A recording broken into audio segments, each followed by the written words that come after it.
of prosperity, rewarding relationships, and spiritual awareness. I'd make him a perfect 10. If I was an Olympic coach, that's the score I would give him. Very energetic and engaging and really very interesting. Bob Proctor knows how to help you because he comes from a life of lack and limitation himself. It's very easy to understand, very straightforward. He makes you want to listen to everything he has to say, very informative. In 1960, he was a high school dropout with a resume of dead-end jobs and a future clouded in debt.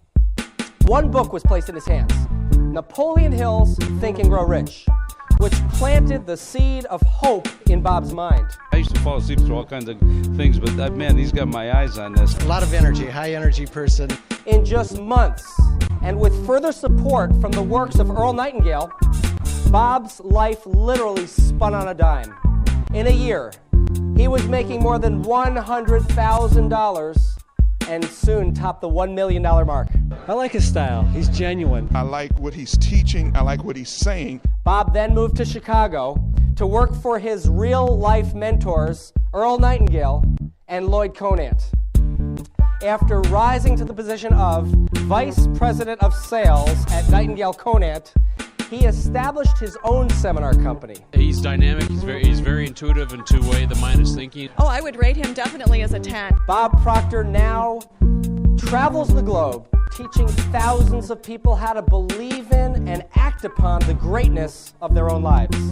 Presenting his program, The Science of Getting Rich, let's give a warm welcome to Mr. Bob Proctor.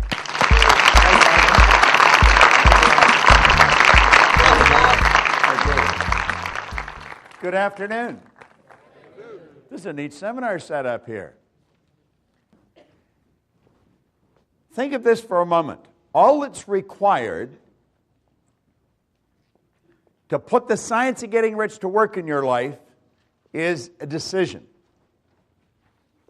Now, you know, most people will look at that and they'll say there's got to be more to it than that. How many of you have been trying to earn a lot of money for quite a long time? How many have difficulty at it? You know, 1% of the population earn about 95 or 96% of all the money that's being earned. And it's a subject that is not taught in school. And when someone comes along and tells you all you have to do is make a decision, we have a difficult time buying into it because we probably worked fairly hard attempting to earn money. Now, I stumbled on this information around 43 years ago. I have been absolutely fascinated with it ever since. It takes up all my days. Some people ask me, what are your hobbies? Just studying this subject. That's all I do. And I have worked all over the world with this, and it doesn't really matter where you go. You can go into different countries, into different cultures. When you get past the culture, people are essentially the same. And I think we all want generally much the same thing. I had a man sit down with me in 1961, and he put an R on the sheet of paper just like what you're looking at there. Then he put 3 letters down beside it. And he said, Bob, let that represent happiness, health, and wealth. And then he asked me if I thought he was a happy guy. And I said, yeah, he seemed pretty happy to me, and he did. He said, have you ever seen me when I was sick? And I had to admit I hadn't. He said, have you ever seen me when I was broke? And again, I had to admit I hadn't. Well, he said, you've got to be one of the most miserable people that I have ever met. And I was an unhappy guy. I was 26. As I look back at it, I think I was an unhappy kid that just grew up and stayed that way. And I believe a lot of people live that way. There's a lot of unhappy people around. I didn't have a terminal illness, but I always had a cold or a headache or a backache or something. And when it came to money, I had a problem. You see, as he said to me, he says, you're striking out in all of these areas. I was actually earning $4,000 a year at the time, and I owed $6,000. Now, you know, that's not an uncommon position for a person to be in. If I took everything I earned for 18 months, nothing to live on, and just paid debt, I would have just broken even. So when you look at that, you know, there's not a lot of hope. I don't think I ever thought I'd get out of debt. It never entered my mind that I could. I never really thought of earning a lot of money. I was just trying to keep the wolf away from the door. You know, the phone would ring every day, tell them I'm not there, you know, or where's the money? And hell, I thought, if I knew where the money was, you wouldn't have to phone me. This was a constant problem. I have often said that you'll be absolutely amazed how much free time you have when you never have to think about money. Do you know that people spend an enormous amount of time thinking about money if they haven't got it? Now, if you have got it, it's a totally different story. And I really believed, I was raised with the idea, if you're going to earn a lot of money, you've got to be really smart. If you're going to earn a lot of money, you have to have a great education. You have to have a lot of experience. But that's not what this man told me. Now, that's the man that I sat down with. His name was Raymond Douglas Stanford. Now, he's been gone for a long time. But that guy made a bigger difference in my life than anyone that has come into my life since then. Now, the little boy that he's holding, I named Raymond Douglas Proctor. That's my son. Now, that little boy today is 6'5". He weighs 240 pounds, and he has no hair. He has 3 little boys that are all bigger than him. So you see, I'm going back quite a ways. But this guy, he really woke me up. He asked me some good questions, and he got me thinking. Now, this is the one thing he asked me. He said, or suggested, and I found this in a book by Vince Rowazi over here in Philadelphia. He said, to change your life, you have to change your life. Now, that sounds like a play on words. It did to me the first time I looked at it, but that's not a play on words.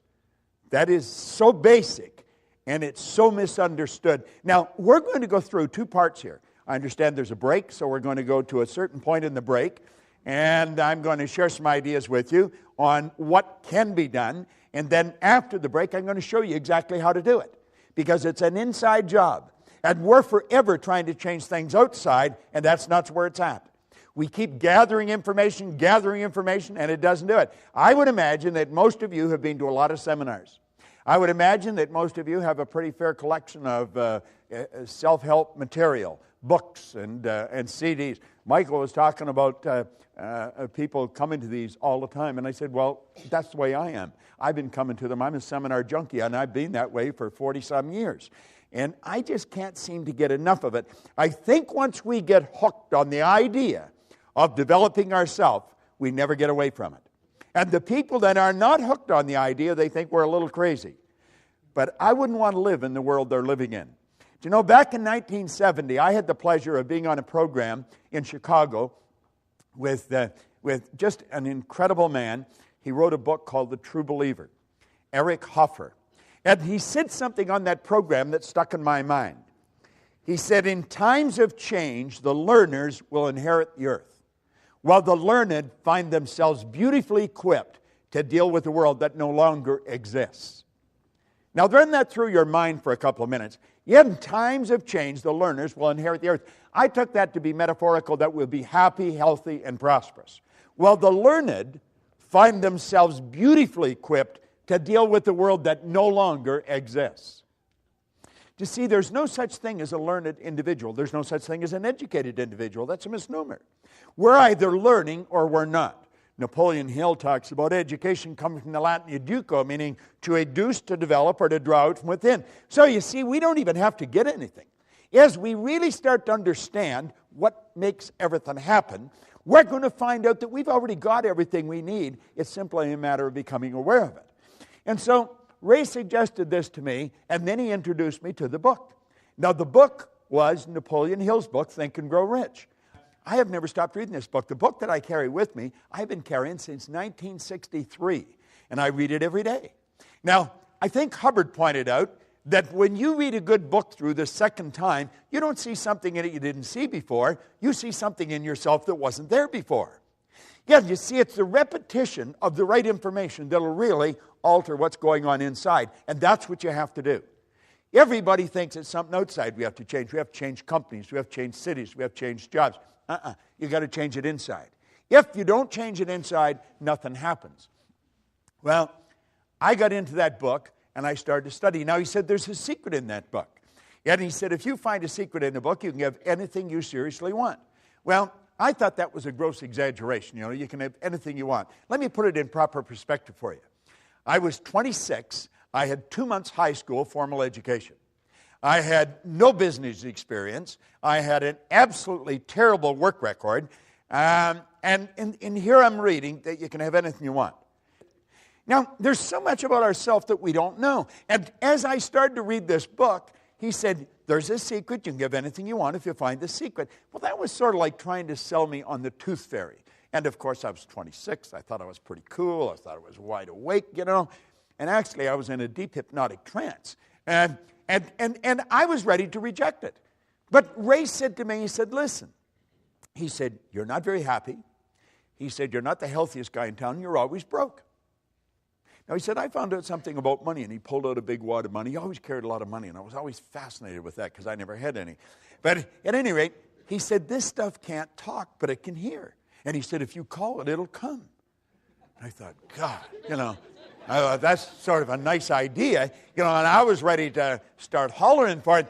But he said, you've got to understand how to get it. And he said, you obviously don't understand. Now, he said, the author of this book studied the lives of 500 of the world's most successful people, his entire life. Then he put it in this book. Now he said, I'm inclined to think that he knows something that you don't know. Well, I think he just sort of put me in my place, you see? And so I started to read the book, and I found the secret. And the secret was so basic and simple, everything changed. Do you know, a year later, I was earning $175,000 a year, and then I took it over $1 million a year. I mean, I had money coming in from all over the place. And it happened so fast. Yeah, but he said that in the book. He said, when money starts coming, it'll come so fast and so furious that you're going to wonder where it's been hiding through all those lean years. Well, boy, I thought this is it. You know, and I had it coming in from different countries, from different cities. And somebody will say, well, what were you doing? I don't think it matters what you're doing. I think what matters is how you're doing it. Do you see, Wallace Wattles wrote a book on the science of getting rich way back in 1903. He says, you don't get rich by doing certain things. You get rich by doing things in a certain way. And I thought, Yes, you could find two people doing exactly the same thing, and you couldn't see the difference. But one's doing it a certain way, the other isn't. It has to do with intent. It has to do with the energy that you're doing it with. You see, we're taught to be good little go-getters. Go-getters lose. They blow it. We want to be good little go-givers because the law says what you put out will come back. The universe will reward you by law. This is all very scientific. Yet it happens with every person every time. Now, I found the secret, and it was pretty basic. It was simply sit down, decide what you want, write it on a card, carry the card in your pocket, and read it as often as possible every day. So I wrote on the card that I wanted to have in my possession by New Year's Day of 1970. I gave myself a decade to do this deal. $25,000. I really didn't believe it would happen. But you know something? I kept reading it. I don't know why, but I kept reading it. I did exactly what the author said. I kept reading the card. And I kept reading it, and I kept reading it. Now, because I kept reading it, I started to think of earning money. Prior to that, I was thinking of debt. If you had asked me, I'd have said I was thinking of earning money. I wasn't. I was thinking of debt. If your goal is to get out of debt, I guarantee you'll probably be in debt till you die. Because we become what we think about. Yet whatever you think about, you attract. You literally magnetize yourself to it. That's all I was ever thinking about was debt.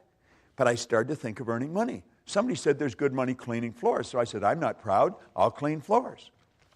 Well, I started to clean one office. Then I got another one.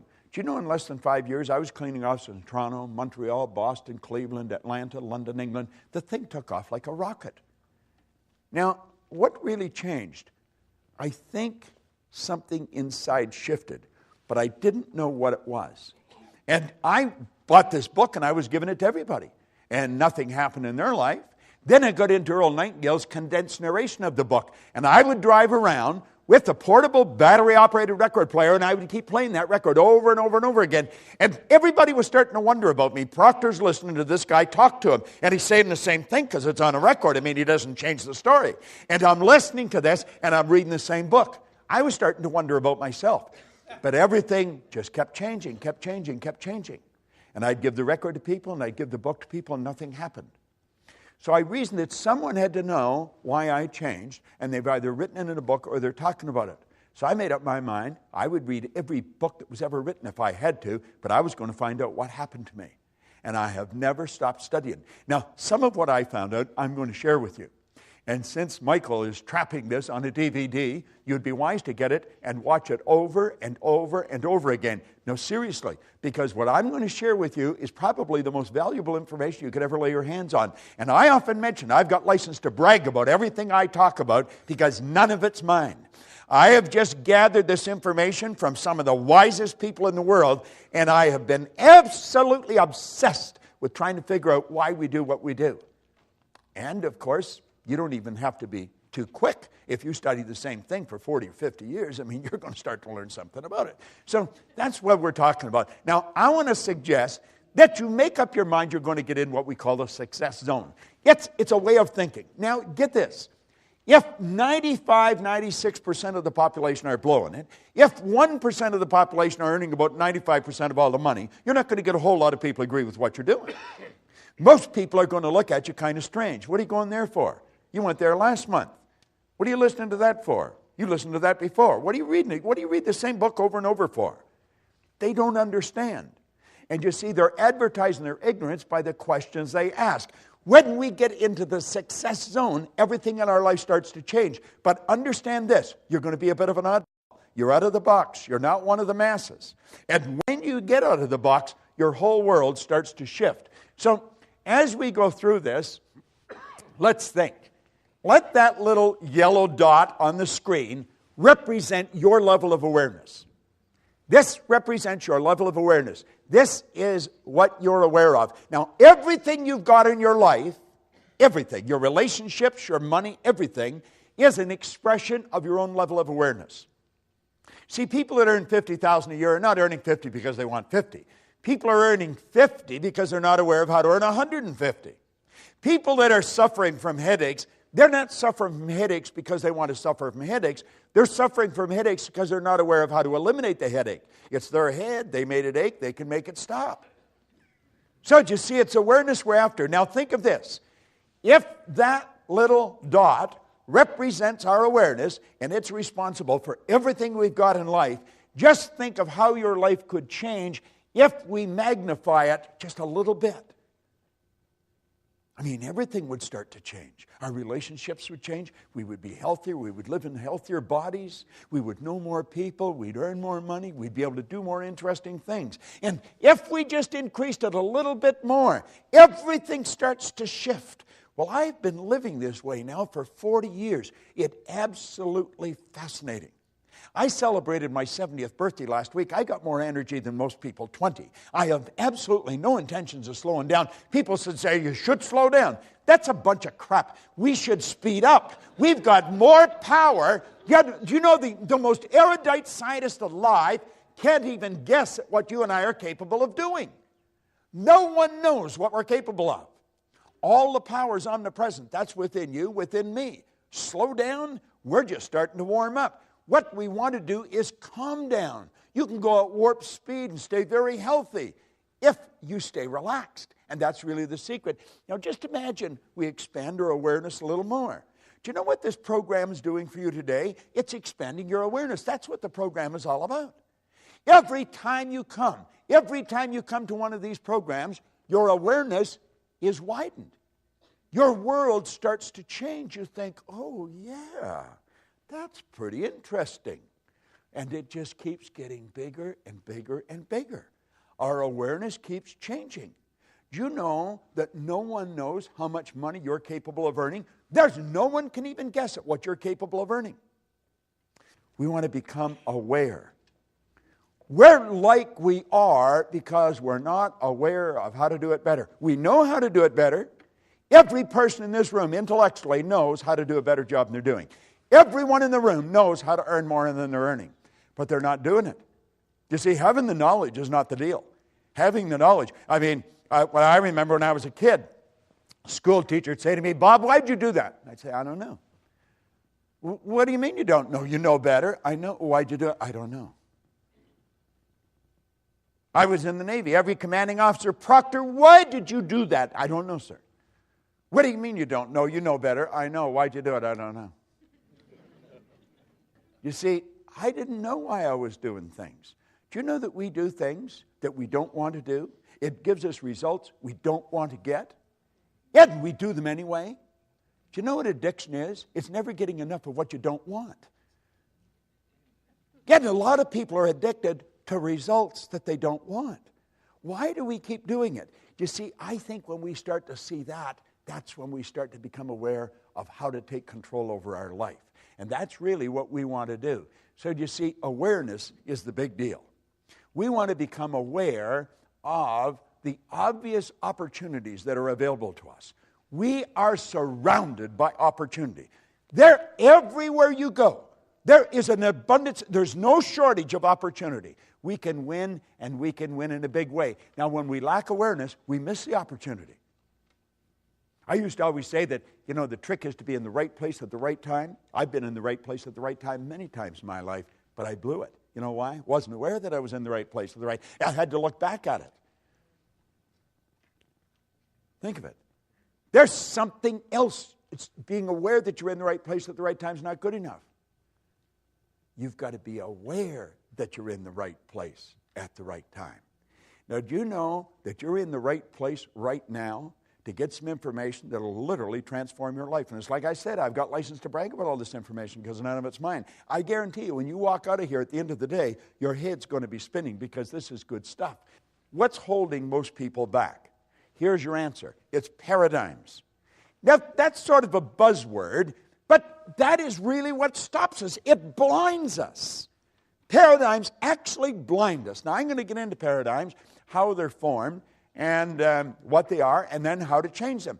You see, if you get into books on psychology or psychiatry or behavioral science, you'll get a definition of a paradigm, but it's usually so big and awkward that you don't understand it. The book was probably written for other psychiatrists or psychologists or behavioral scientists, and the average layperson doesn't understand it.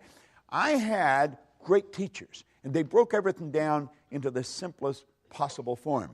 And I found out that paradigm is nothing but a multitude of habits. When you wake up in the morning, you move into action. There's a routine to everything you do.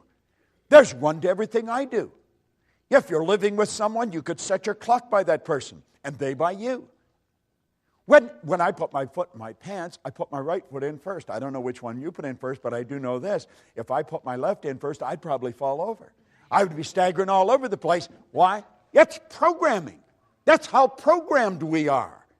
We're programmed to drive the car the way we drive it. We're programmed to dress the way we dress, to walk the way we walk, to talk the way we talk. Our whole life is written program in here. And you know something? We didn't even write the program. We didn't even write the program. Do you know that they're other people's habits? You and I are the product of somebody else's habitual way of thinking. It's genetic and it's environmental. Why do you think you look like your relatives? Do you think it's an accident? It's what's programmed right into the genes at birth. Yet we grow up and we live that way. Why do we speak the language we speak? Do you know that if you had been taken out of your home and moved to the suburbs of Beijing when you were an infant, you'd be fluent in Chinese and have absolutely no knowledge of the English language? But by the same token, if somebody had been taken out of Beijing, put here, same thing would have happened. We're programmed with other people's prejudices. We're programmed with their limitations. Do you know that most of the limitations we've got, we don't even know where they started? I'll give you an example.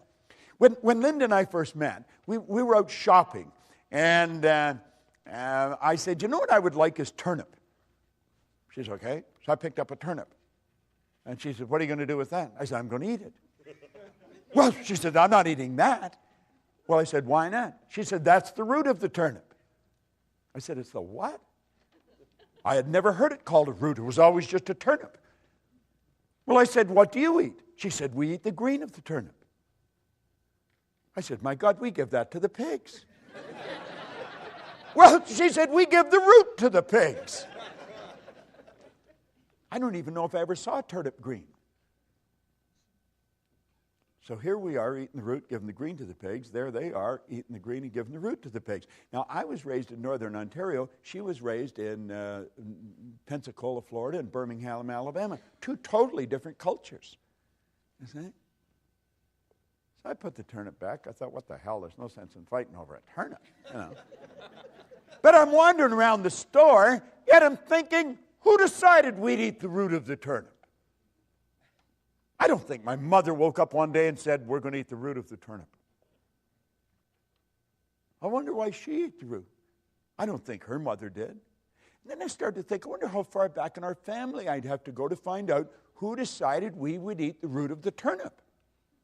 How far back I'd have to go in her family to find out who would eat the green of the turnip. And then I started to think, it really doesn't matter. But the principle behind this is huge.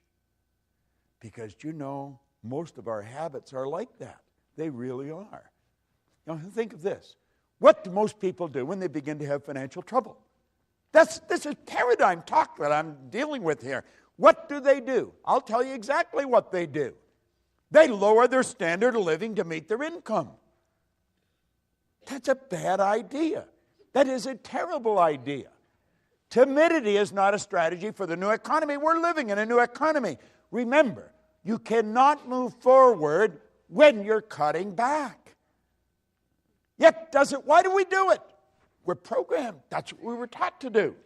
Anything else is being irresponsible. Well, let's think of this for a moment. Successful people take their income up to meet their standard of living.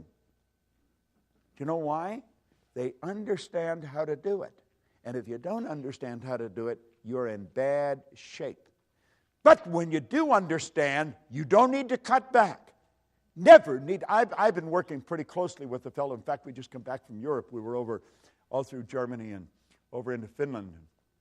And he had had a bit of trouble with money here just within the past year. And he was put his house up. He was going to sell it. I said, what the hell are you selling your house for? Well, he said, I can't afford to keep it. I said, you can't afford to sell it. No, I said, you've got to make a decision right now. Do you like the house? Yeah, I don't want to sell it. Then don't sell it. Just figure out how to earn more money. And so the two of us got working on it, and his problem was solved. It was simply a decision. Well, that's all we need. See, we're living in a new economy. The economy that you and I were raised in, that's not the economy we're living in anymore. It's a totally different world we're living in. But we're still operating with all the old habits. Now, Gates said one thing is clear. We don't have the option of turning away from the future. You don't have that option. No one gets to vote on whether technology is going to change our lives. It's here. This is the deal. You either fall in line with the new rules or you're going to lose. It's that basic and it's that simple. There's nothing complicated about it. You see? Now, here's three great questions. You want to remember this because this can change your life like night and day. It's so basic and so simple, you could miss it. One, what am I doing? What am I doing? Number two, what works? What works? Number three, what doesn't work? Now, when we've analyzed this, let's make up our mind that we're going to stop doing what doesn't work and take all that energy and that time and put it into what does work. Do you know if that's the only thing you got out of this entire meeting this afternoon, it could be worth millions to you. Literally millions. I picked this up. I don't know if I heard it or I read it, but there was a man who had an engineering company. He did about $10 million a year. It wasn't a big company, but it wasn't a corner store. And he died. His wife had nothing to do with the business. She never went around the business. So everybody just assumed when he died, she would sell the business. But she didn't plan to sell the business. After the funeral and things slowed down, she went into the company and she called all the heads of departments in, and they're the three questions she asked. What are you doing? What works? What doesn't?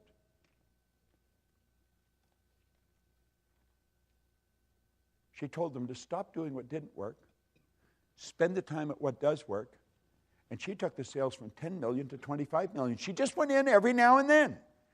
That's all she ever did. I wonder what would happen if that's all we did. We want to understand and apply, if we really want to get into the science of getting rich, the law of compensation. Now, the law of compensation is pretty clear. There's nothing complicated about it. The law of compensation clearly states that the amount of money you earn is always going to be in direct ratio to the need for what you do, your ability to do it, and the difficulty there would be in replacing you. Now, do you see, if we really study this, there's probably quite a need for what you do. Now, I don't know how proficient you are at doing it. Most people learn how to do something, and then they never improve upon it from that point on. Once we learn how to do it, we just keep doing it at that level. That's why most people read at a grade 7 level. They never learn how to improve upon it. You see? The third one, the difficulty there will be in replacing it. So you see, if you analyze this, you're going to realize that if you just focus on number 2, number 3 is going to take care of itself. Number 1's already taken care of. There's probably a great need for what you do. Now, if we become very, very good at what we do, just keep perfecting what we do. If we sell, let's really learn how to sell. Keep getting better at it. You would become very difficult to replace. Now, I've always felt for salespeople, and I would imagine quite a few of you are in sales, you want to learn to master your presentation. Most people make a terrible sales presentation. Just absolutely terrible. That's why they don't do very well. I have gone into companies and watched sales go up by hundreds of millions of dollars, and we tell the people not to work as hard. See, we've got the idea in our mind, if you're going to earn more, you've got to work harder. Bad idea. Now, think of this for a moment. I want you to think about your financial success. And don't think for a second that you can't change it. You can change it. You can change it dramatically. But really think about your financial success. You see, these meetings, these seminars, they can change your financial success like night and day. There's nothing that'll do it better because it's information that we're getting about ourselves. Now think of this for a moment. Money makes a big difference in all the important areas of our life. You'll hear people say, well, money's not everything and money won't make you happy. That's an absurd statement. Money was never meant to make us happy. And since it doesn't make any difference whether you have it or not as to whether you're happy or not, you might as well have it. Yet, at least if you're miserable, you'll be miserable in comfort. I mean, there's some consolation in having it. You see? Now, think about it for a moment. Money is meant to make us comfortable. The more comfortable we are, the more creative we'll become. The more creative we are, the more service we can render. The more service we render, the more money we will earn. You see? We want to open our mind to these two questions. Okay? Now, I want you to think about these two questions. What is your name, sir? John. John? John, there's the first question. How would your life change if your monthly income, boom, just like that became your weekly income? How would it change? You'd be more comfortable. How would you be more comfortable? What would you do different? If every Friday you got what you earned all last month. It wasn't a lottery, it's every Friday. You're not sure, are you? No, you're not. You know something? And that's not unusual. I very rarely ever get a person to answer that question. What is your name? Holly. Holly? Here's a question for you. How would your life change if your annual income, bang, like that, became your monthly income? If on the 15th of every month you earned what you earned all last year? Too hard to imagine. Now, there's two questions, simple questions, no answer. You know why you don't answer them? And you're not an exception to the rule. That's because we never sat down with one of these, wrote that amount, that figure on a piece of paper, and then just think of how to do it. Don't spend any time thinking why you can't, just think of how you can. You know something, you do it. Anybody in this room can turn their, but you're not going to do it by accident. You're not going to do it unless you decide to do it. Now you'll say, I don't know how to do it. Hillary didn't know how to get to the top of the mountain when he went up it either. He didn't. He tried in 51 and he failed. He tried again in 52 and he failed. Yet in 1953, he and THedzing Norgay stood on the top of the world. Now, I have worked with him on 2 or 3 occasions. He's just a nice guy. The only thing different in him that I could see in me is his side. He's got a hand that would just wrap right around my hand. Big guy. No one had ever been to the top of that mountain. Do you know 1,000 people have been up there since? things don't happen unless you decide they'll happen. Well, anybody could make that happen. I was flying to Kuala Lumpur, back around 1990. And I like playing with words and numbers when I'm on a plane. And I'm not a good flying partner. If you sat beside me, you'd probably think I didn't have any social intelligence at all, because that's my time. And so I sit there and I write words and I write numbers. And I remember I wrote the word commission one time, and all I could see coming off the page was mission. And I made a program called the Mission in Commission. And there is people that all earn the big commissions. They're involved in the mission. They're not involved in the commission. And it's a paradox, you see. Yeah, because they're not doing what they're doing for money, and yet they wouldn't do it if they weren't being paid. Yeah, it's real paradoxical. You could get your head all messed up if you play with it long enough. But I sat down and I wrote a 1 and 6 zeros. And I took a look at it and I thought, $1 million. You know, we've written songs about $1 million. We'll say, what would you do if you won $1 million? Oh, I don't know what I'd do, you know. And we have all these little games that we play. Line up for blocks. I saw a sign coming in here, just driving into town, where they had a big sign up. There was $1 million in the background, and there were 31 million or 390 million or something in a lottery, you know. And there'd be all kinds of people look at that and say, God, would that be nice, you know. Well, anybody can do this. And I got thinking about the people that I knew who had earned $1 million. Hell, I earned $1 million, and I didn't even know what I was doing. You don't have to be very bright to earn money. And there's enough evidence around to prove that. There's all kinds of people that are functionally illiterate. They can neither read nor write. They're multimillionaires. Yet there's people walking the street who are absolutely brilliant, and they're broke. Think about it. That's got nothing to do with being intelligent. It has nothing to do with gender. It has nothing to do with geography. It has nothing to do with working hard. I did a TV show with Robin Leach a number of years ago. He's probably interviewed more wealthy people than anyone alive. He told me the wealthiest people he knows, he's never seen them working. Now, you could be sitting there and thinking, well, what the hell do they do? You know? I mean, that sort of scrambles our head, because we've been trained you got to go to work. Well, here's another one. This is, you know, like the 3 questions. This is another one that you want to burn into your mind. This is something most people don't know. They don't teach this in Harvard. They don't teach it at Wharton. They don't teach it at Eton or Stanford. Hardly anybody understands this. And I understand it. So, I mean, it's not too difficult to learn. There's 3 strategies for earning money. I refer to it as M1, M2, and M3. Yet when I started to explain this to Linda, her head would go, you know, because it's so obvious.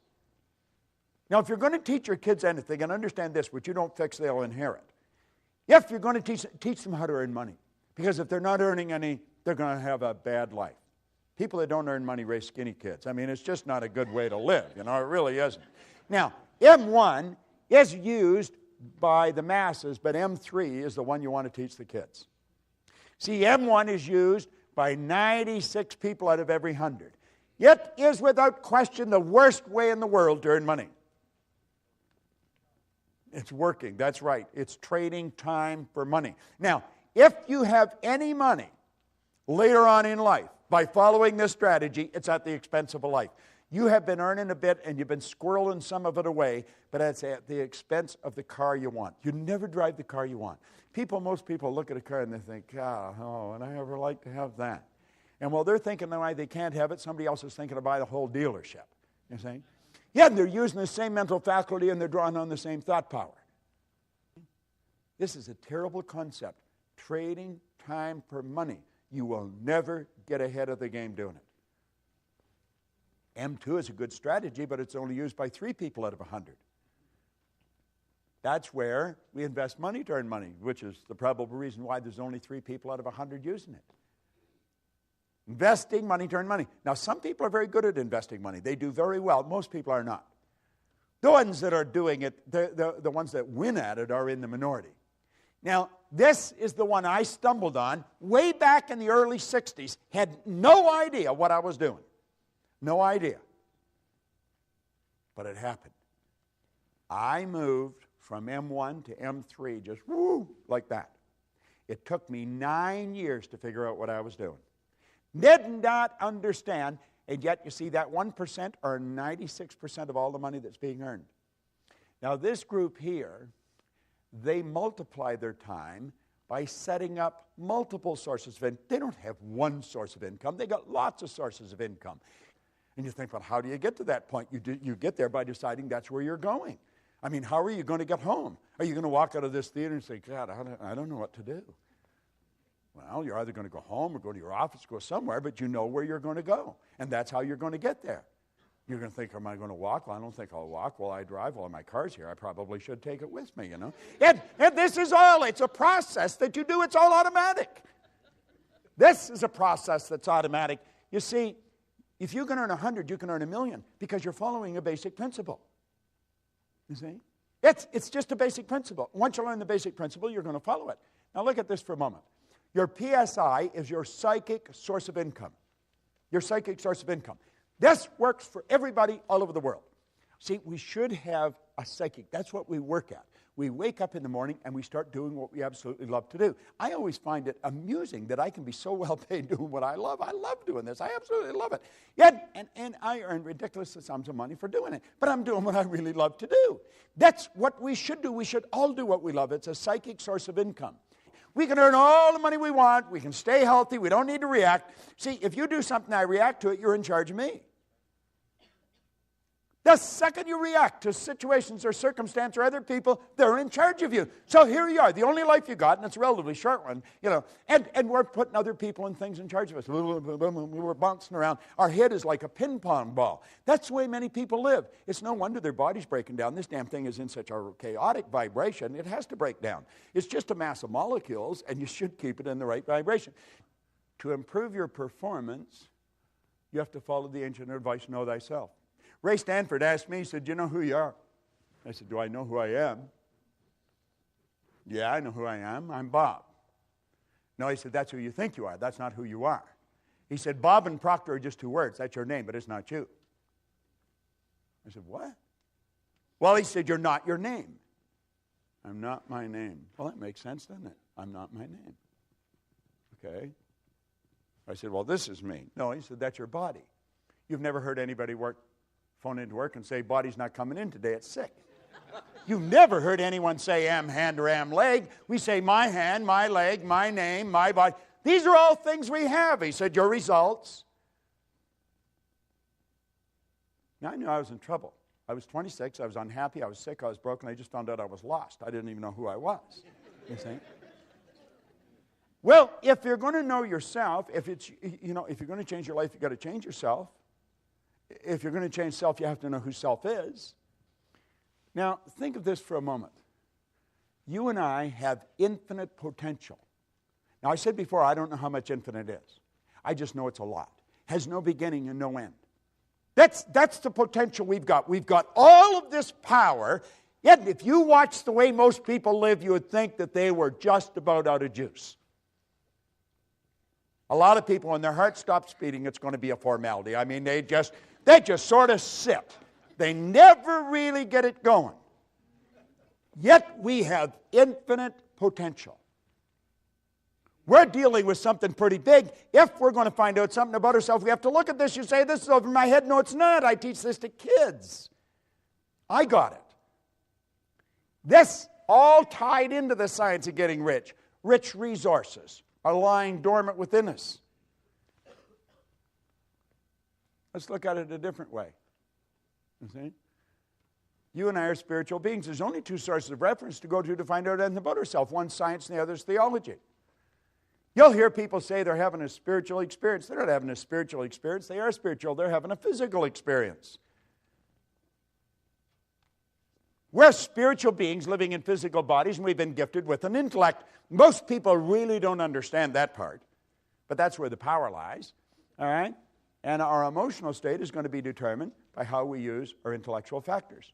Andrew Carnegie told Napoleon Hill, he said, any idea that's held in the mind, that's emphasized, that's either feared or revered, will begin at once to clothe itself in the most convenient and appropriate physical form that's available. You see, Dr. J.B. Ryan said the mind is the greatest power in all of creation. Very few people understand it. If you go on our website, you just go to bobproctor.com, you'll see a quote there by Dr. John Mike, a psychiatrist from Florida.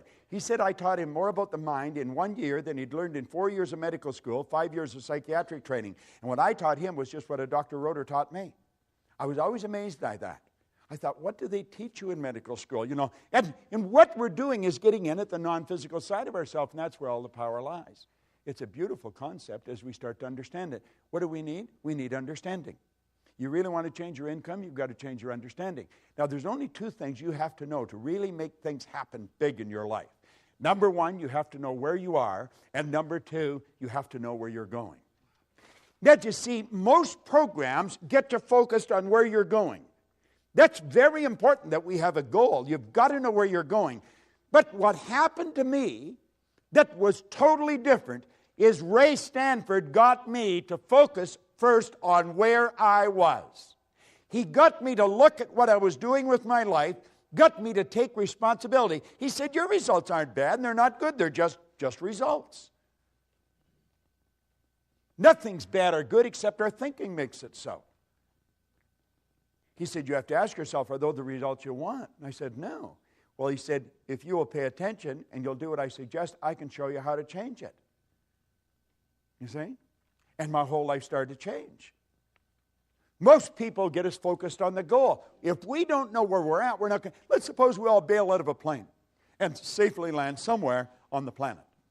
Our objective is to get to this room. Now, we know where this theater is. We know where this room is. Our problem is we don't know where we are. Now, let's say it's overcast. We'll build a ridiculous situation. It's overcast. There's no street signs. There's no wind. There's no compass. There's no map. There's no people.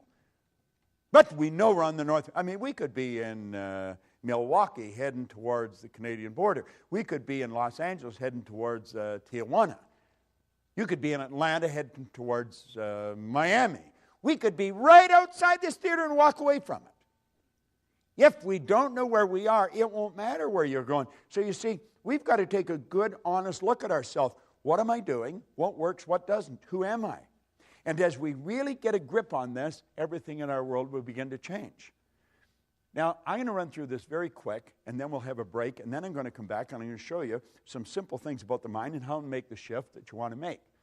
You see, what we're seeking always is greater awareness. We're always wanting to raise our level of awareness because our results are an expression of our level of awareness. And the only way to improve results is to increase our level of awareness. All right? Now, effective goals inspire us to move to increasingly higher levels of awareness.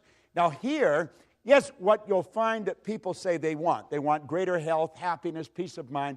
All these results are the result of a higher level of awareness. So it's awareness that we should be seeking. We want to raise this, and everything else starts to happen. It happens like unadulterated magic. That's what happened to me, and I couldn't understand it. Now, there's a basic law that said everything in life is either growing or dying. It's either create or disintegrate. So you're never going to stay where you are. Your results are going to get better or they're going to get worse. It's create or disintegrate. No one stays where they are. Now, the truth is, I think most people get a little better and a little worse, a little better and a little worse. When they get a little better, they're forcing it, but force negates. You see, there's something inside of you that's urging you to grow. This is the spiritual side of our personality. It's the essence of our being, and spirit's always for expansion and fuller expression. There's something in you that wants you to grow. If you run, you want to run faster. If you jump, you want to jump higher. If you sell, you want to sell more. This is good. It causes dissatisfaction. Dissatisfaction is a creative state. My grandmother pretty well raised me, and she taught me that I should be satisfied with what I've got. Grandma was wrong. I should be happy with what I've got, but never satisfied. It's dissatisfaction that gave us the incandescent light. It's dissatisfaction that gave us air travel. It's dissatisfaction that gave us the internet. All those things were always here. People just became aware of them. The way to fly an airplane was always here. We can go all over the world now. We're not a long ways from anywhere. We're only a short period of time away. But while there's something inside wanting us to grow, there's something else that's trying to stop us. And that's the old paradigm. Now, after the break, I'm going to show you how that paradigm is formed and how we can change it. Yet it's just like magic. And when you do, your whole life changes. Everything in your life changes. Just no question about it. Now, you've got the one side that wants you to grow and the other side that doesn't want you to grow. The old paradigm does not want you to grow. Anyone that has smoked and quit smoking, I used to smoke. I quit years ago. But I remember it wasn't an easy thing to do. It was not. Why? Because it was a habit. Habits are not easy to get rid of. Habits are ideas that are fixed in here that control us. Many of you have gone on diets. You want to lose weight. I'll just toss something in for your benefit. When you lose something, you're programmed to do what? To look for it.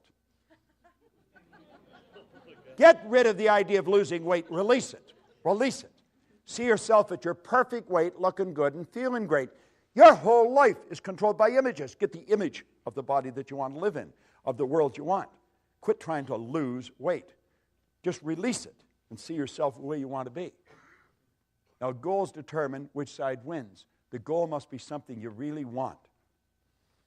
Towards the end of the program today, I'm going to show you the difference between going after what you know you can do, what you think you can do, and what you want. And I'm going to show you why most people never go after what they want. And I'll also show you how to change it, because it's pretty beautiful. Now, at each new level, as we move ahead, every time we move ahead, our conditions, our circumstance, and environment change. As they change, you have to adapt to the change. That gives you the ability then to see the next step of action that's necessary. We'll graphically communicate that a little clearer a little later on. Okay? So here we go. We're moving up. Each time we move to a higher level, the results improve. And it just keeps getting better and better and better. And that's the way life should work. And it can work. Now, you and I think in pictures.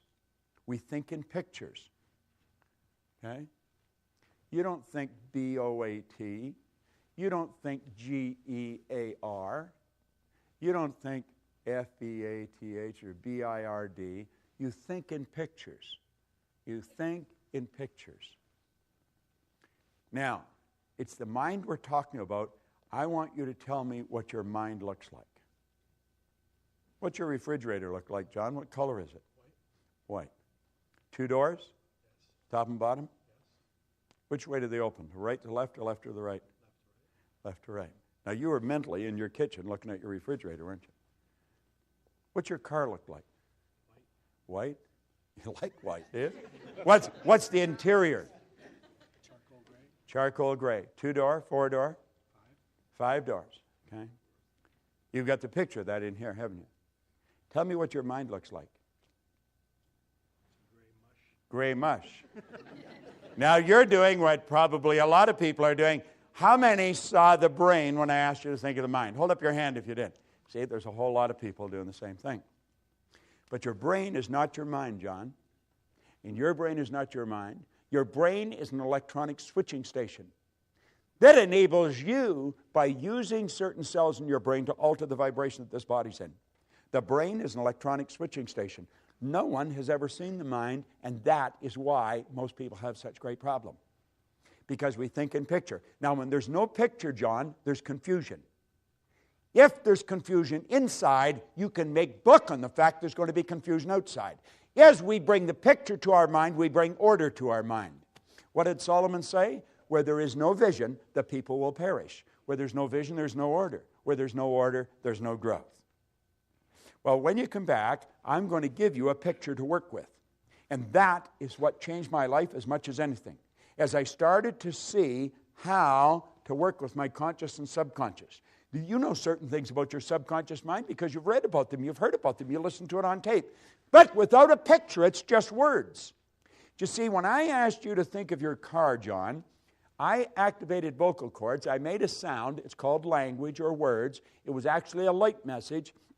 Your hearing sense picked up that light message. It was rifle fired down a nerve passageway in your body. It struck a group of cells in your brain that sound resonated with, all electrical. Those cells increased in amplitude of vibration, and the picture that was in them flashed on the screen of the mind, and you saw the white car and the charcoal gray interior. When I asked you to think of your refrigerator, light message struck those cells in your brain, the picture come on the screen of the mind. When I asked you to think of your mind, you saw your brain. and yet your brain is in your mind. Your brain is in your fingernail. It's in your kneecap. And you know something? You'll never enjoy health if you're not able to get a picture of the mind. You'll never enjoy health. Because good health is when a body is in a good vibration. It vibrates in harmony with God's laws. Most doctors do not understand this. We have taught this to a lot of doctors, and it changes their practice like night and day. It'll change your communications. If you're in sales and you don't understand the law, you're on a hit-and-miss basis, and it'll probably be more miss than hit. When you understand the law of vibration, you're going to understand that you're transmitting through the medium of the molecule pictures into the other person's mind. And you want to put pictures in their mind that are favorable to them if you want them to be favorable to you.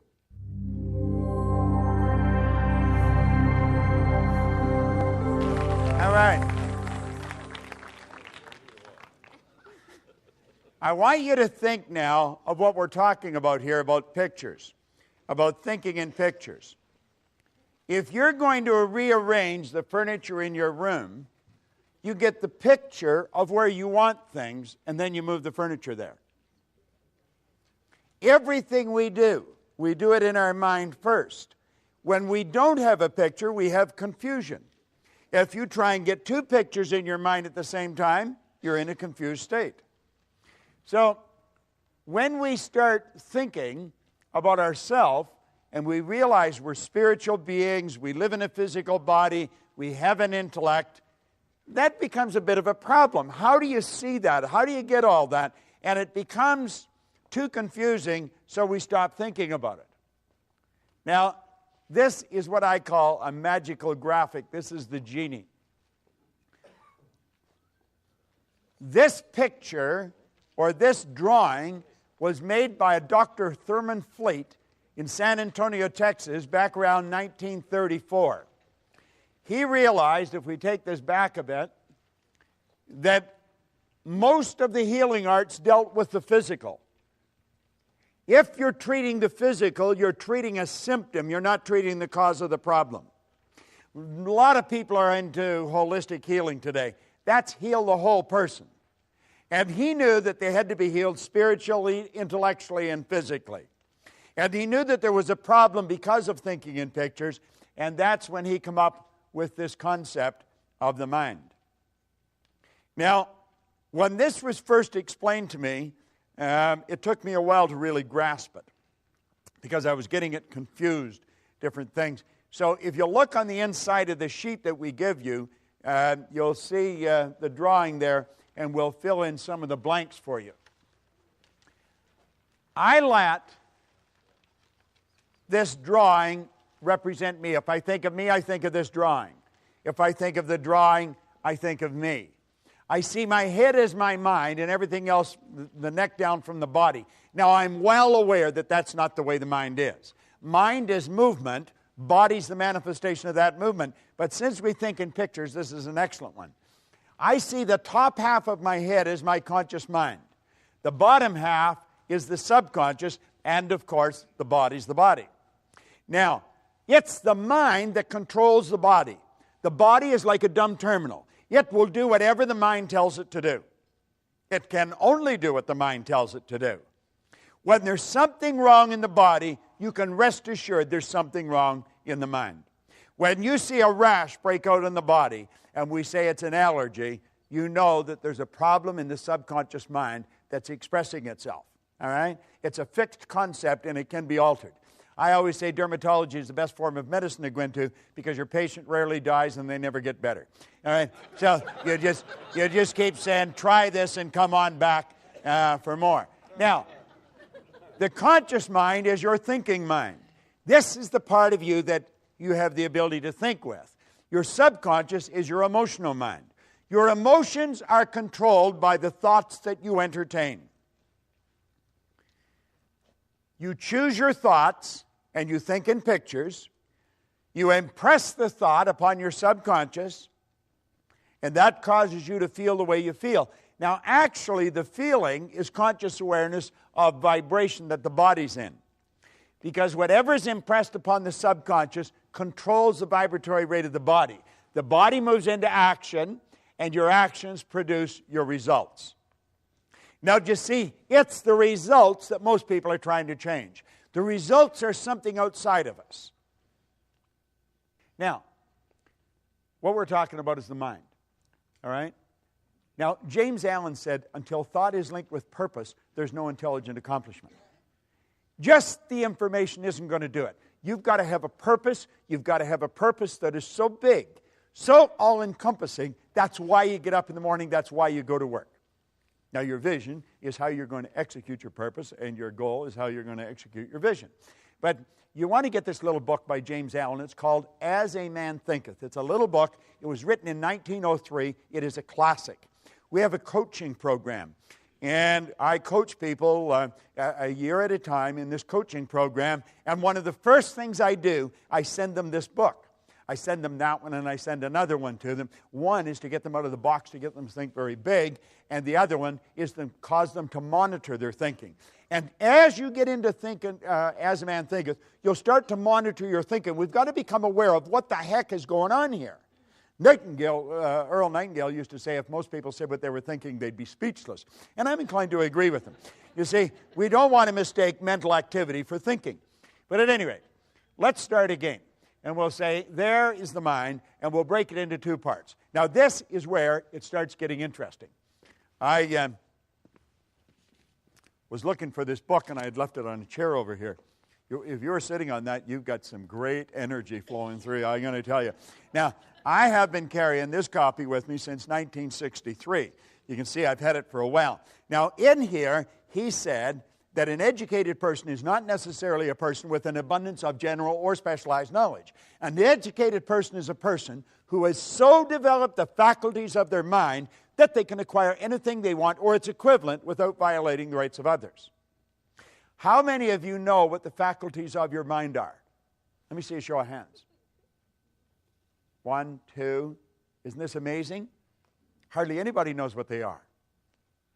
How many people have a perfect memory? Just me? How many people would like to have a perfect memory?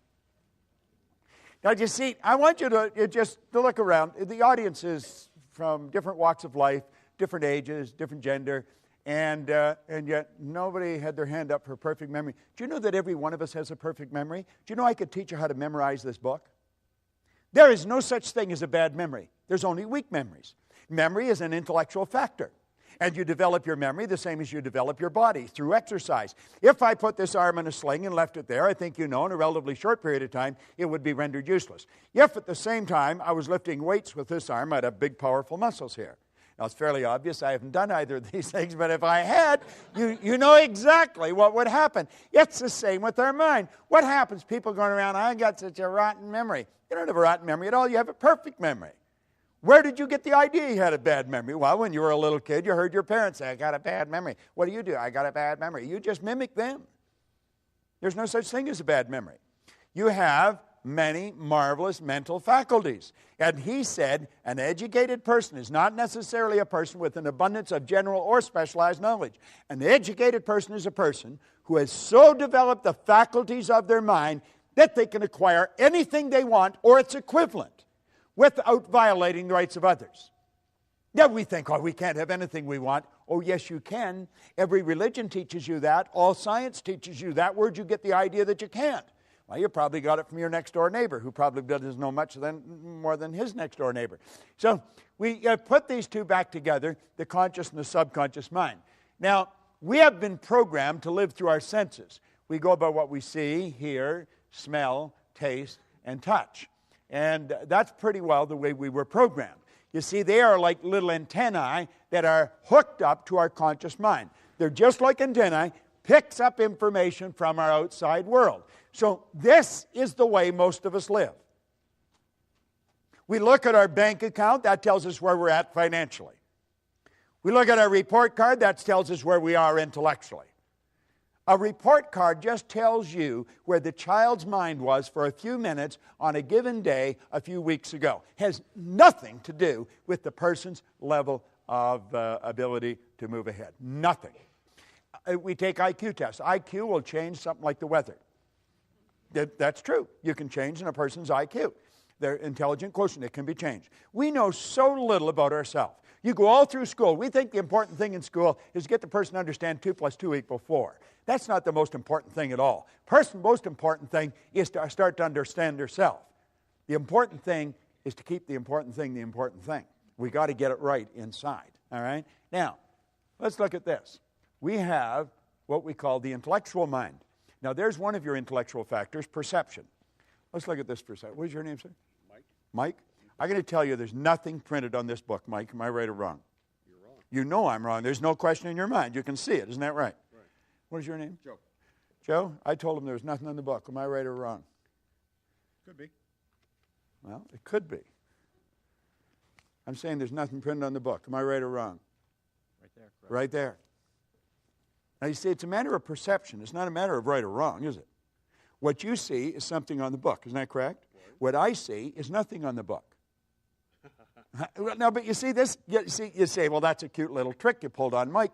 But it's not really a trick. It's a natural law of the universe. It's perception, and it's the law of opposites. Polarity is a law. Like, I'll tell you that's the right side of the book. You know it's the left. Isn't that correct? Right. There's an inside and an outside. You couldn't have one without the other. If I sliced the right side off this book, and I kept doing that until I took the last slice off, I've also gotten rid of the left, haven't I? That's a little difficult to grasp. If I kept slicing the right side off the book.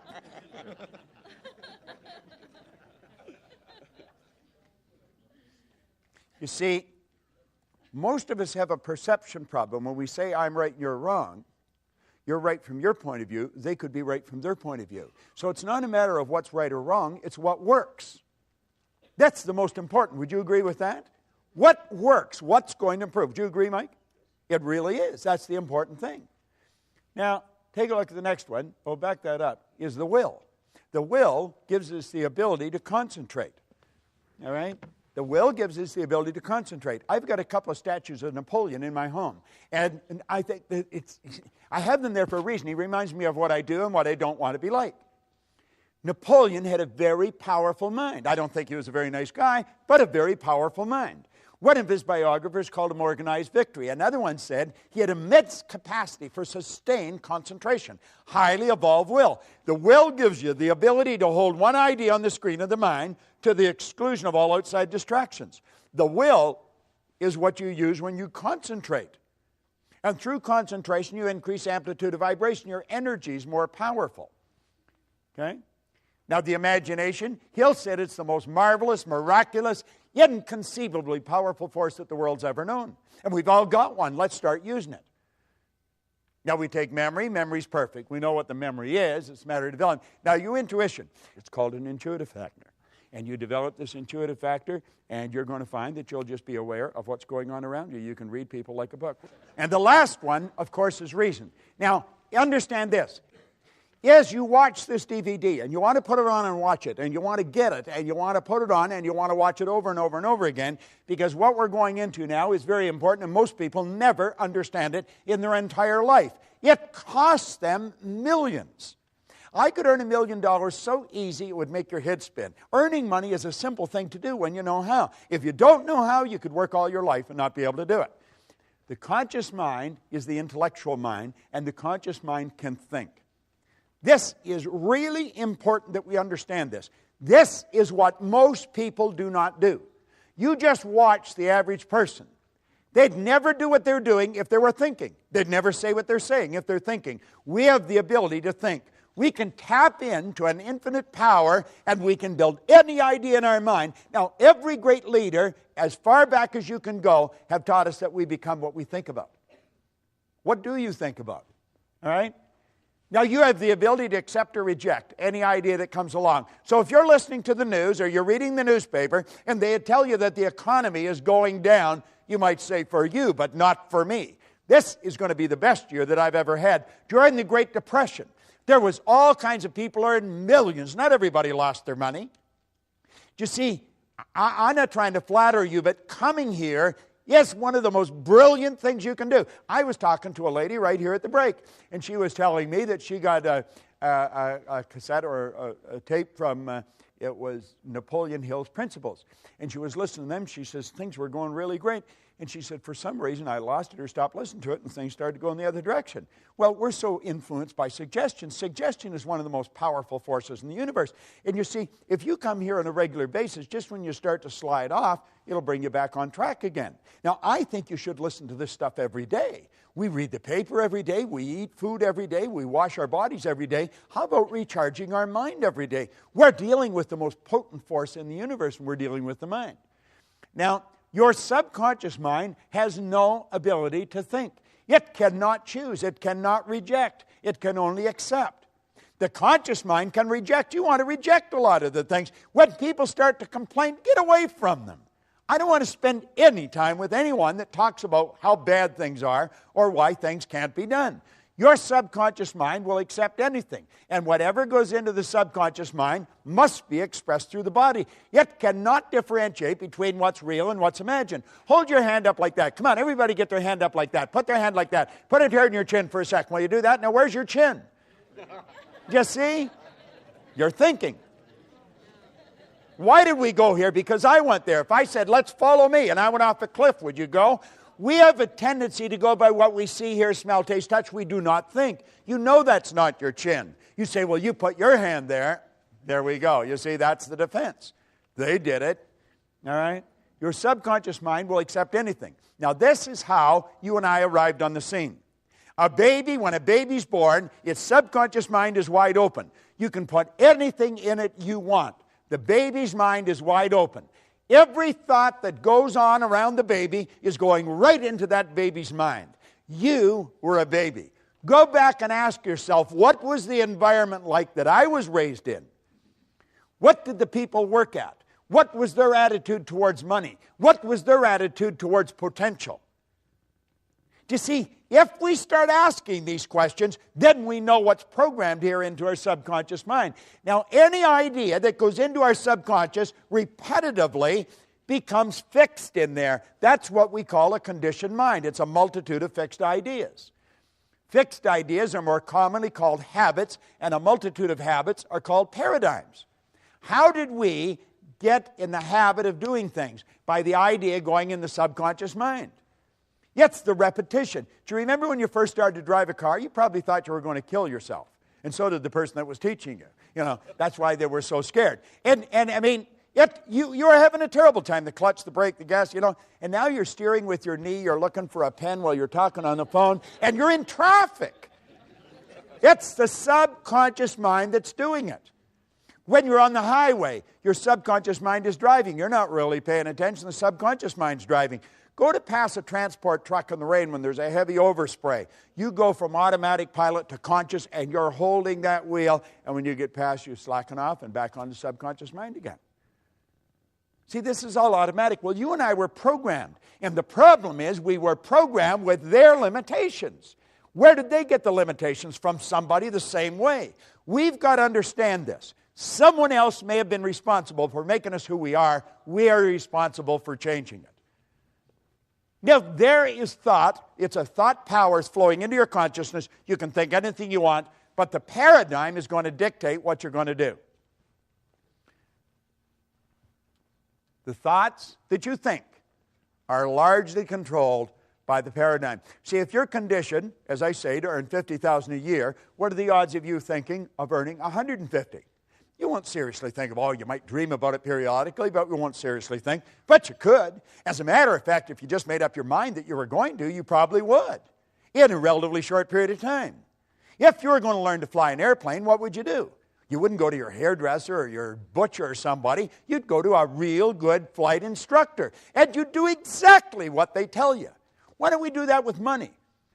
That's the one point that everybody's agreed on, is you become what you think about. All right? Now, the thought flows in, or the power for thought flows in. You choose the thought. You can think anything you want. Start to monitor your thinking. And the second you start to get out of the box, the paradigm will cut in and you say, you can't do that. You can't do that. Why can't you do that? Well, you'll come up with reasons why you can't do it. You see? The truth is you can do anything you want to do. Now, paradigms influence your thinking. I'll tell you something else. Paradigms influence what you do. You see, school has been interested in you getting the book into your conscious mind. What is the important thing in school? The important thing in school is that you read the book, you remember what's in the book, and you repeat what's in the book. If you do that, you get the mortarboard of the sheepskin, and they say you're an educated person. There's a lot of educated derelicts walking the street. They remembered what's in the book. It doesn't cut any ice anymore. For a while, we got away with that jazz. There was a lot of money wasted. Companies aren't doing it anymore. If you don't produce, baby, you're on the street. Cry, bitch, complain, do all you want, but you shouldn't have been there. If you're not performing, you don't deserve the reward. It's a simple concept. And if a company's paying for people for non-performance, then the company's going down the tubes. School has us programmed to believe if we can repeat it, we've got it. Well, that ain't so, because you can repeat all kinds of stuff, but the paradigm's still controlling your behavior. You see? School gave us the knowledge. However, school never taught us how to alter the paradigms. If you don't learn how to alter the paradigms, it's never going to happen. Got to alter the paradigm. See, you want to improve your results, or you wouldn't come here. I don't think you're coming here because you had nothing to do. I think you're all very busy. The people that have nothing to do, they wouldn't come here. It's a bit of a paradox. They're the ones that need it more than you do. All right? Now, what does the program tell us to do? This is the way we are programmed. The starting point is results. We look at the results we're getting. The results cause us to think the thoughts we're thinking. This is a formula for losing, by the way, but this is the way we operate. You look at the x-ray. You look at the bank account. You look at the present relationship. If you're letting present results control your thinking, you're on a losing track. The thoughts cause the feelings. The feelings cause the action, and the action produces more of the same. If you're having financial problems today, you probably were a year ago. If the student's getting an D average in school, they probably did last year. We think we've got to cram more information. No. Put the books away. Sit down, teach them something about themselves. Get them to see themselves as an honor student. Get them to relax, totally relax when they write the exam. They've got all the information there and it'll flow out. They've got to start to see themselves as worthy of the good life that they desire. When I left public school, Miss Strawn, who was a nice lady, she said, Bob, where are you going to go? And I said, I'm going to Malvern Collegiate. Oh, Bob, don't do that. Go on over to Danforth Tech, get a trade. You'll never do well in the business world. I got people like Price Waterhouse, Prudential, some of the largest companies in the world. They'll pay me anything I ask to go in and work with their executives, and I would never do well. Miss Strawn was wrong, but I believed what she said until I was 26. And consequently, I never tried to get a good job. I always had a dumb job, hated the job. I remember working for a guy in the West End of Toronto. He was not a nice man. He really was not a nice man. Of course, I was poor as a church mouse, so I didn't even have a car, and I had to go from the East End to the West End in busy traffic and in cold weather all the way across the city to work for a guy I really didn't like, to do something I absolutely hated, and all the way there I was afraid I was going to get fired. Now, this is nuts. This is insanity. Do you know that there's a lot of people like that? Right in this building, there's people like that. Doesn't make any sense. They're starting with the wrong end. They're letting the present results control them. Think of this for a moment. Your starting point should be ideas. Let's let the present results dictate where we've been at.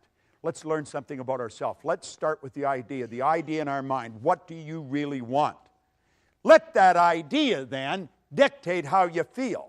How you feel is going to control how you act, and how you act is going to produce the results that you're getting. That's the way you improve the results. And then you look at the improved results, you adapt to the change in the conditions, circumstance, and environment, and then you start out with a new idea. You see, it all boils down to decisions. It really does. You got to make the decision that you're going to change. Now, do you know what your habit pattern for many of you? Your habit pattern brings you to this building. It brings you to these seminars. But many of you come here and you go back and you do exactly the same thing. I want to suggest that you make a decision today. You make a decision that you're going to change the whole deal. I talked about a gold card. Well, we've given away a lot of gold cards. We put them in a plastic sleeve so you can carry them loose in your purse or your pocket. And you got to decide what you really want. Now, I'm going to show you how to go about that. And when you then write what you want on it, you'll see that the only thing you put in future tense is the date. And that is because we don't know how long it takes to reach a goal, although we guess fairly accurately.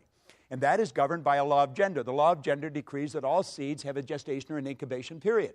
When you plant a seed, you don't get the flower or the fruit right away. When the seed for the baby's planted, it takes approximately 280 days. Well, remember where the non-physical and the physical is all hooked together? Well, the idea is a spiritual seed.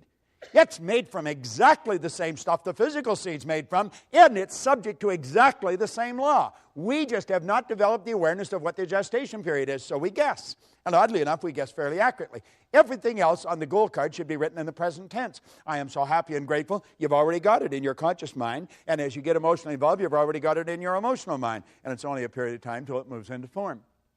You've got to make the decision. So you start out, your goal. That's the idea. You see the goal. This is where I am. And then that will dictate the kind of feelings you have. You see? That'll dictate your actions. And that'll produce the win. Then you build another big, new, exciting goal. Now this is all, it's so basic and it's so simple and yet so misunderstood. But you can understand it. You see, you want to make the connection between your mind and your prospect's mind or the other person's mind, because that's where you make the connection. You make it on a mental plane. That's where the sale's made. Those of you who are in sales, it's all made. It's a mental thing.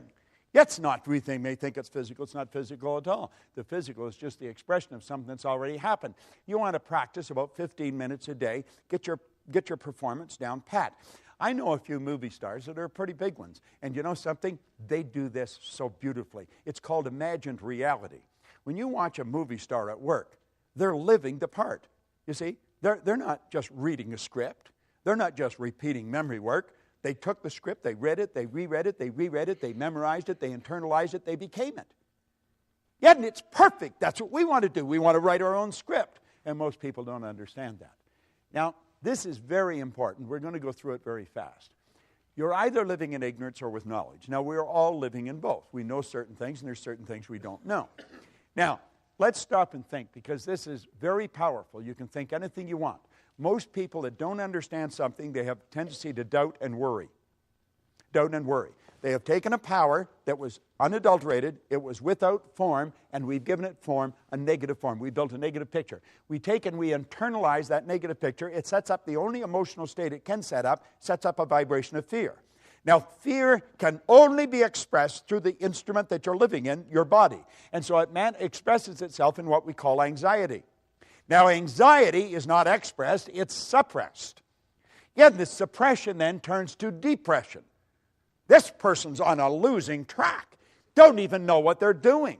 The depression turns to disease, and the disease turns to disintegration. Now, that's a process. That happens so fast, the person doesn't even know what's going on.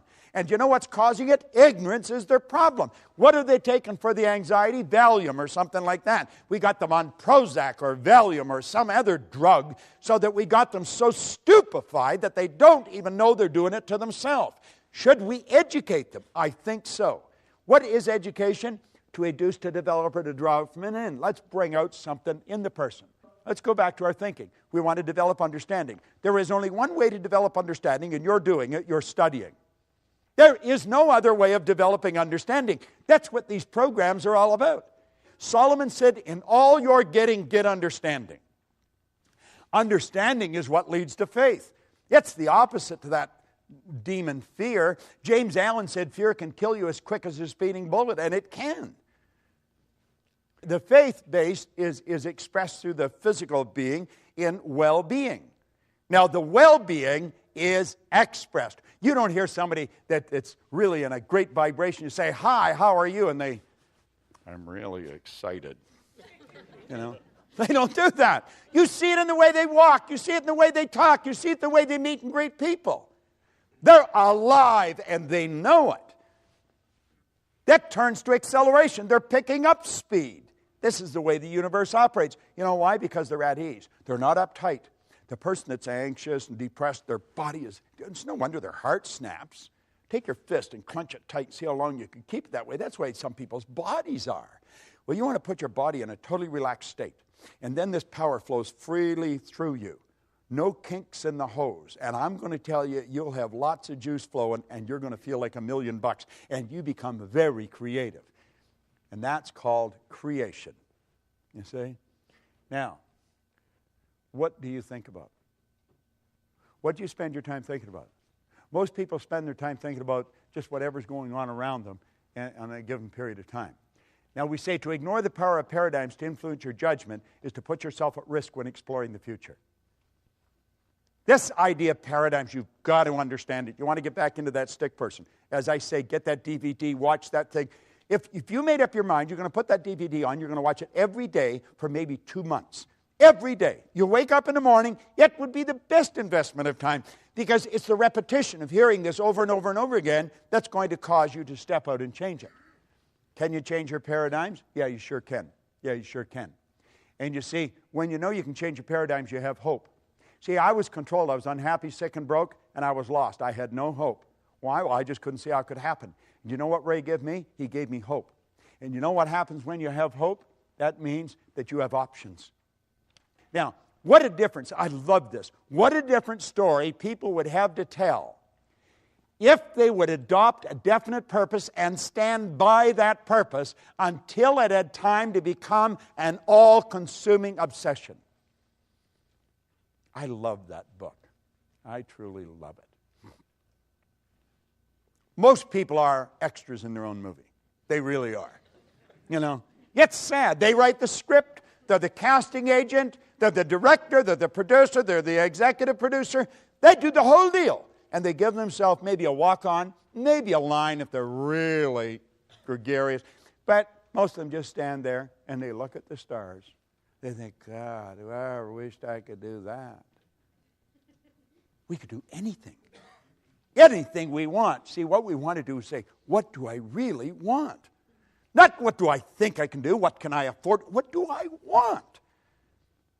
Life is not a practice run, you know. You're not going to get another bite at the apple. This is the deal. This is it. I remember one time we were down in Atlanta on a speaking engagement when I worked with the Nightingale Corporation, and Earl got up and slowly started to move across the room. And somebody said, what are you doing? He said, I was just thinking, that's the way most people go through life. They tiptoe through life, hoping they make it safely to death. It's true. That's the way most people live. We want to step out and do the thing we really love. Now, here's a lesson for you on goals that is absolutely incredible. So you'll want to remember it. Most people, when they're setting goals, they set goals to do what they know how to do. That way it's safe. They're going sideways, but it's safe. You remember we talked about the level of awareness, how you reach? We said goals are to cause you to stretch. That's the purpose. The goal isn't to accumulate. Money's not to accumulate. I never have enough money. Never. Do you know why? I'm always doing something beyond where I'm at. That's what keeps me growing. I want to extend what I'm doing. I want to get another deal going. And everybody's saying, gee, Bob, why don't you slow down? I want to do it. And so and then you've got to attract more, you see. You've got to keep going. Quit going after things you know how to do. Now, understand this. People do not resist change. They don't. Do you know what people resist? Being changed. See, if I try and force change on you, the wall comes down. But if you decide to change, no problem. We say people resist change. They really don't. They resist being changed. Now, let me tie this into that. You hang out with people that you're comfortable with. You're on the same frequency as them. What we say feeling was conscious awareness of vibration. So you hang out with people that are in the same vibration as yourself. If you're miserable, you're not happy with happy people. You got to be with miserable people. If you're happy, you're not happy with miserable people. You got to be with happy people. You don't find the big producers hanging out with the little producers. And you don't find the little producers hanging out with the big producers. You don't find rich people living in the slums. You don't find people that have no money living in where rich people live. You are attracted to people who are in harmony with you. That's the law of attraction. That's the way it works. Like energy attracts like energy. Now, the people you're mixing with, if you're setting goals to do how you know how to do, that's where they're at. Now, when you go to move ahead and you say, I'm going to go after something bigger and better. And as you go after it, they don't want you to. If you gave them a polygraph and really sucked the truth out of them, they want you to win, but they don't want you to leave. Do you know why? They would have to adapt to your absence. They don't want to do that. They don't want you to leave. Do they want you to win? Yeah, but they don't want you to leave, and you can't win if you don't leave. You're thinking, geez, this is true. You can relate to this. Now, we sit down. We're going to stretch. We're going to go after what I think I can do, and we get our slide rule out, and we get the whole deal, and we get the plan. You've got to have a plan. Wharton teaches you've got to have a plan. Harvard, you've got to have a plan. So we get this plan. Then we go down to the office place, and we get a folder, and we print it out on our color computers, and we got our pie charts and our graphs, and yet it's all in color. We got a plan. Man, are we proud of our plan. But you know something? We don't go anywhere. You know why? No inspiration. Here we're going after something we think we can do. God, we're stretching, but there's no inspiration. And there's no support. The person that you're leaving isn't going to support you, and you're not inspired because you're just doing what you think you can do. You got the plan, though, but the plan ain't going to do you any good. It just won't work. Now, if you go after what you want, you're going to fantasize. And you've been taught that's a no-no. When you were a little tiny girl or boy, you could fantasize. The mom would just leave you there and let you play with the pots and pans, and you did all kinds of great things with them, and you were fantasizing. But when you went to school, the teacher come down, pay attention. You were being bad. You weren't paying attention. Your mind was wandering. You left the room. You left your body there, but man, you were on a trip. And they punished you. Now, you don't have to punish a person for so long, they'll stop doing whatever it is that they're doing to get punished for. So now we have these great big companies, and we got little wee creative departments. Why?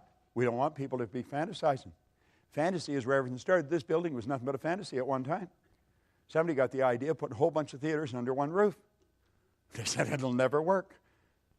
So we go from what we know we can do to what we think we can do, but there's no inspiration, and so we go back to what we know we can do.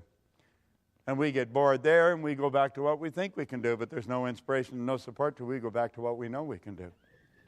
You see? And that's the end of the story. We're all screwed up, and we don't win. You see? But the seminar said, choose a goal. I choose the goal. It's what I thought I could do. Got to play it safe. You got to be realistic. This realistic jazz is for the PRDs. All right? Look here. There's the 3 stages of creating the life you want. And if you want to go after what you want, you've got to fantasize. So you start out here, and you build a fantasy. And you see yourself doing what you want. Doesn't matter how you're going to do it, you build the fantasy. You see the picture. Doesn't matter where the money is. Now you've got to turn that fantasy into a theory. Before you can turn it into a goal, you've got to pass a test. The theory, now it's an idea in our conscious mind. We're really putting our higher faculties to work on it, but we've got to pass a test. We've got to ask, am I able to do this? If all things are possible, if this is an orderly universe, and if we have all the power within us, yes, I'm able to do it. Don't know how, haven't got the foggiest idea, up to here in debt, don't know where the money's coming, but yes, I'm able to do it. The second question, am I willing? Am I willing what? Am I willing to pay the price? If you're not prepared to pay the price, you don't deserve the reward. I remember my wife started her own business, and she was over her head. And I would go into the bedroom, and sometimes she'd actually get into bed and get under the covers and pull them over her head. She literally did that. And I'd go in and I'd say, what the hell are you doing? I'm scared. No. Well, what are you scared of? I don't know. Well, I said, why don't you quit? Well, then she'd get angry, and she'd end up, and away she'd go. You see? And now she's got to the point where a little bit of fear doesn't bother her anymore. Now, did I do the same thing? Well, I didn't get in bed and hide under the covers. But, God, I used to pull the drapes. Ooh, it was terrible. Am I willing? You've got to be willing to pay the price. If you're not willing to pay the price, you don't deserve the reward. You've got to be willing to come to these meetings. You've got to be willing to invest in the programs. You've got to be willing to do that. And if you're not, you don't deserve the reward. Now, the second you answer yes to those questions, now you've got a goal, and you want to impress it upon the universal subconscious mind. And when you do, the entire universe comes to your aid. That may sound like a bizarre statement, but I'm going to tell you, if I had a year to explain it, I could break it all down. That's exactly what happens. If you have to attract somebody from China, you'll attract them. We're not in this room by accident. You know, we're all supposed to be here right now. You're always in the right place for the right reason at the right time. And that idea will begin to move into form, and it'll turn into what we call a fact. And when you've done that, then you're in the position to build bigger and better fantasies, and that's called a creative process. You don't have to know how you're going to do it. You only have to know you're going to do it. So here's the deal. You start out and you fantasize. You see it. You believe it. And you do it. How do you think that guy got up that wall? Do you think when he was standing at the bottom, he knew every step he was going to take to get to the top? Not on your Nelly, did he? He knew that he was going to get to the top of the wall, though. And he said, I'll put this pick in here, and I'll put this one in here. I'll bring this foot up here and this one up here. That's the first step. He adapted to the change in his condition, circumstance, environment, and then he picked the next step. And that's how he got right to the top of the wall. And that's how Hillary got to the top of the mountain. And that's how Edison built the light bulb. And that's how the Wright brothers got the plane off the ground. And that's how we built the internet. And you want to know something? That's how you're going to create the life you want, a step at a time. Yet you're always going where you don't know, and it's scary. But I believe if you're not living on the edge, you're taking up too much room. You know? You got to know where you're going, and you got to know you're going to get there. Isn't that how we did it? Do you know what Dr. Werner von Braun said when John Kennedy asked him what it would take to build a rocket to the moon? He said, the will to do it. That was it. Nightingale said that success is a progressive realization of a worthy ideal. You've got to have an idea that you really want. It's got to be big and so all-consuming that you don't have time to listen to the ne'er-do-wells. You don't have time to listen to the people that don't have time to live. You see? What do you really want? Now get this. Praxis is the integration of belief with behavior. You say you believe things, and yet your behavior would indicate you've never heard of it. We've got to integrate our belief with our behavior. It's very important. You have your conscious mind, and you build a belief. And you impress that belief upon your subconscious mind. Now, understand this. There's going to be a bit of a war. How many believe what I've explained here today? Say you believe it because you know it's the truth, and you hear the truth, you know it. You see? There's a problem when we go to execute that, and it's the old controlling belief that's in there. We've been taught to believe that there's certain things we can't do. We've been taught that because of this or because of that, it won't work. I'll give you a good book to get and read. Go and read Up from Slavery by Booker T. Washington. There's a guy that, he had all the strikes against him. But he had an image. And he just kept going. And he did whatever he did, and he did it well. He's quoted as saying, if I'm washing floors, when people look at it, they're going to know that Booker T. Washington washed this floor. Everything he did. And that's the way we want to do it. We want to do it to the best of our ability. And we want to gain an understanding. The way to do that is to continue to study. So here's the overview of what we've done. Power flows in.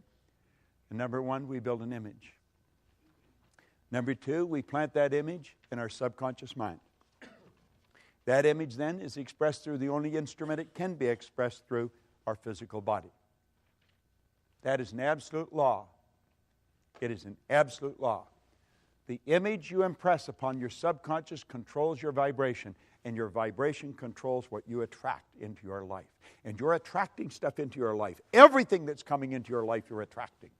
So don't be afraid to step out. Maslow said you're either going to step forward into growth or you're going to step back into safety.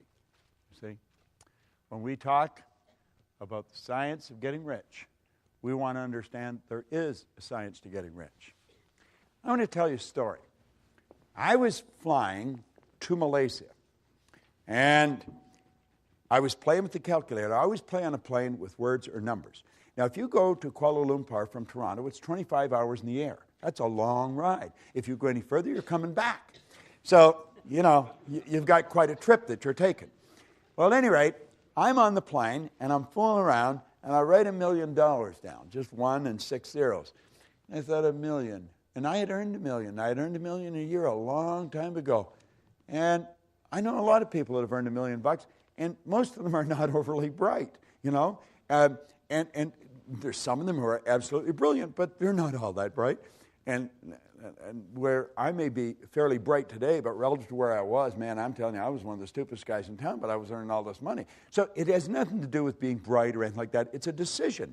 And so I'm on the plane, and I'm thinking, what do these people do? And I started to think about the people that earn $1 million. What do they do that is so different? Well, first of all, they just decide they're going to do it. And then they step out and do it. And they come from all different walks of life. But all the ones that I knew that did it are all locked into this. Michael and I were talking. We were talking about people being seminar junkies. And I said, you know, I've been a seminar junkie for 40-some years. And I wouldn't want to be any other way. I feel sorry for the people that are not. Because, you see, that is a very crude way of saying that a person's really into the development of themselves. Well, I took a look at the people that earn the money, and I thought every one of them, without exception, are really locked into studying. They never stop studying. They have just magnificent libraries of CDs and now DVDs and cassettes. I've got it right back to the records and the old record players. I've got them all. I've kept them all. The record player they used to drive around with in Vic Conant's office in Chicago, I took it down and gave it to him one day. But, you know, I thought, we should teach people to earn $1 million. And so when I got off the plane, now this is way back 1990, I got off the plane and I got on the phone. And I phoned Mark Victor Hansen, and then I phoned Val Vanderwall, who's gone now. And, I mean, it was the middle of the night here, but I wasn't thinking of that. The clock had turned around. And I got them out of bed, but I got excited, and I was telling them what I was going to do. And they said, geez, it's a great idea. So there was a bunch of us. There was Jack Canfield and Mark Victor and Vanderwall and Lee Poulos. And there was a group of us, and we put together a program, and we taught it in Hawaii. And we were teaching people to earn more money. Now, we knew how to earn it, and we were teaching the other people how to earn it. And one of the things we were teaching them is you got to lock in to study. You got to study every day. We eat every day. We wash ourselves every day. We get dressed every day. There's certain things we do every day that's religious. You got to study every day. You got to allocate a part of your income and a part of your time to your own development. And that was part of the lesson. And they all knew that we did. I mean, take that Think and Grow Rich book. I mean, I read that every day. So at any rate, we started, and Jack and Mark come up with an idea, and they said, Proctor, we're going to do a book. And we had brainstorming sessions going, and they said, you got lots of stories, give us some stories. And he said, we're going to write a book. And there was a gal there, Cindy Spitzer. I remember, I don't know if she ever got credit for this, but she was from over on the East Coast, around Philadelphia somewhere, and she said, you should call that Chicken Soup for the Soul. And so they're going to write 101 stories, and then we're going to package it and sell it. And I say, that's a pretty cool idea. And Mark says, we're going to sell 50 million of them before the turn of the century.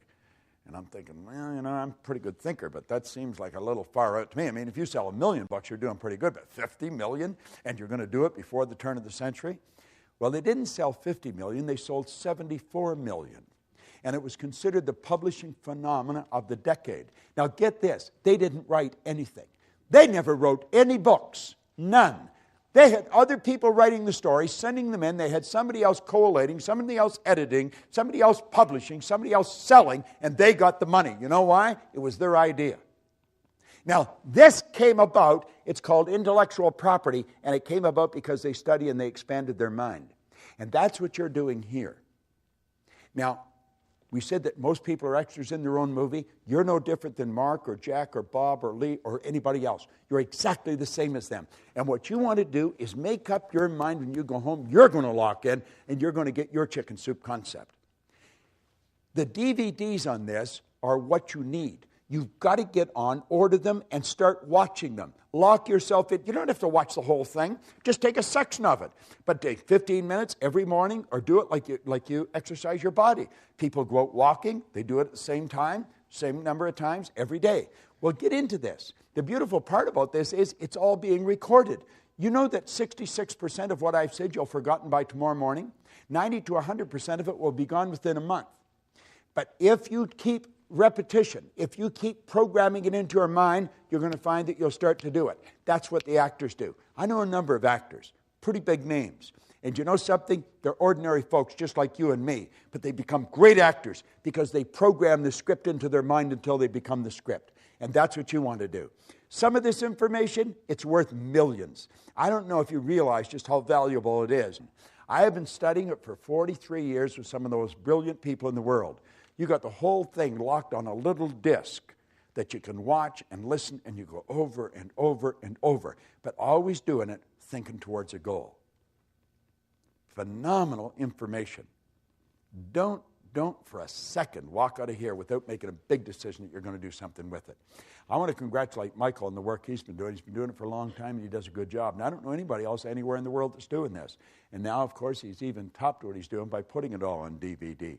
Lock in, build yourself a library of these things, and then take time every now and then. Sometimes you take a couple of days and just do nothing but totally saturate your mind with it. And you're going to find it'll pay huge dividends for you.